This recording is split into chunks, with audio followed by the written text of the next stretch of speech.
All right, and we are live. Yes, yes, yes. What's up, YouTube? Let me just go ahead and jump into this real quick. Want to talk about the game last night.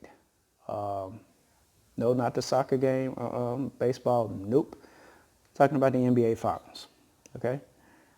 There are multiple, I guess, a couple of storylines, within the game last night. Of course, the KD is the biggest story. But when you think about Toronto, and some people believe that this was Toronto's best shot to win the championship last night, and they may have given it away with the way that they finished. You know, you think about the fact that they fought back in the game after being down 14 and came back to take the lead. Your boy Kawhi was just on fire. And I'm going to go ahead and fast forward to where the game was lost. Coming down the stretch with 3 minutes left, I'm pretty sure you probably noticed this by now. Probably maybe even heard some other folks talk about it. Kawhi's on fire. Golden State is tired. Clay and Steph, they're not the same Splash Brothers that was going off, in the first half or whatever. They're tired. They're tired. And the coach said the reason he called a timeout is because he thought his guys were tired. And that's probably true. I mean, the game was going back and forth, and his guys did put a lot of effort into getting back into the game. Yes, so yeah, his guys were tired, but guess what? The momentum was on your side. Kawhi had hit 10 straight points, and Toronto was in full control of the game. 10 straight points. They were up by 6 with 3 minutes left, and they were headed back down the floor. And he calls a timeout. And I'm like, no, I'm looking around. I'm all confused. I'm like, now it's not the time to call a timeout. You're up and you're in control of the game. And Golden State, they don't have an answer for you guys right now. So let it roll. Let it roll. Play through it. And, I mean, if you think I'm wrong for, thinking that was the turning point, go back and look at the stats. Because when they came out of that timeout, Toronto did not score another basket. Yeah, they did get 2 points, but that was off goaltending by Golden State. So outside of those 2 points, they never scored. They never scored any baskets. They never made any more shots the rest of the game. And Golden State, during that timeout, used it as a resting period to build themselves back up, because they came out and they had energy, obviously, because like I said, they played defense, and they start shutting Toronto down and making their shots again. So in your opinion, I mean it was, honestly, it was easy to see that the timeout benefited Golden State more so than it did Toronto. So, it's just, I think it was a bad call, and, they paid for it. They paid for it dearly. So now the question is, can Toronto go up there and get a game? Yeah, they can, because they've already proven that. They've done it earlier in the series. They won in Oracle. But with the whole KD situation, KD going down the way that he did, Golden State, they're going to be playing from an emotional standpoint. So I don't think it's going to be as easy to go up there and get a win as it was earlier in the series. So I'm looking for Golden State to win the next game. And so now people are saying, okay, even if that's the case, the 7th game is still going to be back in Toronto. Yeah, that may be true, but the momentum is going to be with Golden State, because that would be 2 straight games they would have won, just to come back and tie it up after being down 3-1. So the momentum will be with Golden State. So at that point, I would fear that they can come up to Toronto and win the championship on Toronto's floor. So in my opinion, was last night their best chance to close it out? I think so. I hope I'm wrong, because I don't like Golden State, but I'm just telling you what I see. KD going down, and the KD thing, I'm going to ask you this question, because this is what everybody's talking about today. Who do you blame for KD blowing out his Achilles. And, some people's, I mean, because this guy, he hadn't played in 33 days, if I'm not mistaken. Missed 9 games, and now with their backs against the wall, down 3 games to 1, he felt like he had to come in. So my question is, a lot of people are saying, who's to blame? Do you blame the GM, blame the people in the front office, the team doctors, or is it coach himself, Coach Steve Kerr, or maybe KD's family members? Do you blame them?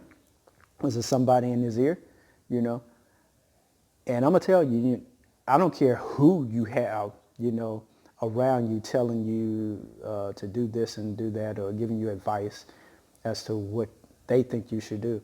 The ultimate decision will always be yours, because nobody knows your body better than you. So for him to feel the pressure, to want to jump out there and help his teammates, I think that decision was ultimately his, and he made the decision because he was a team guy. He was a team guy. Let's give him that. He put the team before himself, but did he cost himself a contract next year? Because with him being hurt like he was, people were saying you should just hold out, because he is in the last year of his contract, so he's going to be a free agent next year. So he was holding out for that max deal, which I think Golden State is still in the running for that. I think they're still like the folks who could still offer him the most money. I think, if I'm not mistaken, like $221 million over 5 years, I believe. Even though they're out front, I think he was still planning to leave. And the question is now, with this Achilles injury, and by the way, this is the worst injury, just about the worst injury you can have, because it takes the longest to heal and to come back from, so he may not even play at all next year. So whoever picks KD up next year will have to count on him not playing, but rehabbing and being ready for the season after next season. So, but a lot of people are saying he's so good that they would be willing to wait on him. They would pay him the money, pay him just to sit in rehab next year, just to have him healthy for the year after, So, but anyway, the question that I was asking is, who's to blame for this? And I say, if you have to blame, maybe it's nobody to blame, because it's an Achilles. It happens. People tear these things all the time, but him making a decision to get out there, when he has a big contract to gain next year, was real selfless of him, Now,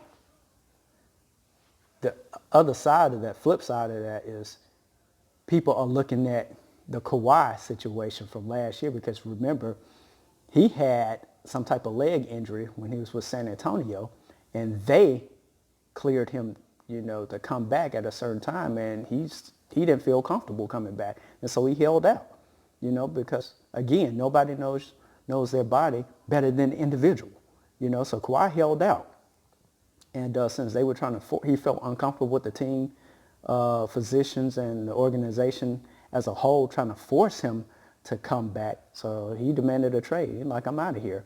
And look at Kawhi now. Okay, it's how ironic is this? Two guys who suffer pretty much, a season,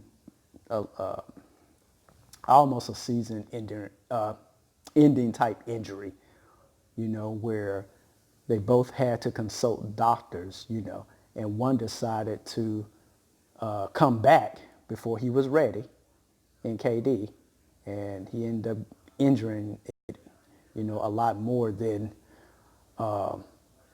he wanted to. Basically, he did more damage by coming back, whereas Kawhi, he held out the entire season. He bet on himself. He's like, I know I'm not ready, and I'm not going to allow anybody to get in my ear and force me back before I'm ready. And because he went that route, here he is, a healthy Kawhi, a year later on a different team in the finals. So Kawhi when you look at it, because everybody was beating up Kawhi for holding out, with San Antonio. The whole city pretty much turned against him. you know. But now look at him now, you know. Everybody's looking like, man, okay, we were wrong. You know, Kawhi was right. You know, Kawhi knew what he was doing, you know, concerning him, his injury, you know. So, you know, there's a lesson to be learned here, you know. When it comes to your career, you know, and your, you know, injuries that you're suffering from, you can't allow other people to dictate to you when and how to come back. Because if they're wrong, you're the one that's going to suffer. They're not going to suffer. You're going to suffer. You know, so shout out to Kawhi for being his own man and standing his ground, because it's gotten him exactly, you know, where he was trying to get, you know, on a team that respects his decision and allowing him to play his game. And now here he is in the finals, you know. So kudos to Kawhi for rebounding and getting back to where he needs to be. And my condolences to KD, you know, a great player that needs to be out there. You know, I hope he's able to rebound from this, which I know some players in the past have been, like Dominique Wilkins, as a matter of fact, who played with Atlanta. He popped his back in '92, but he was able to come back, and I think his scoring average actually went up, you know. So it can happen, but we'll just have to wait and see, you know. So, but anyway, Jesus, I'm just about I don't have much time left on here. I got to delete some stuff. So anyway, I just wanted to jump on here real quick and talk about that, and leave me, you know, a comment below telling me, you know, what you feel, how you feel about this situation, and let me know who you think is going to win the series. I still think Toronto might eke it out, but it's going to be close. All right. Thanks a lot. Till next time.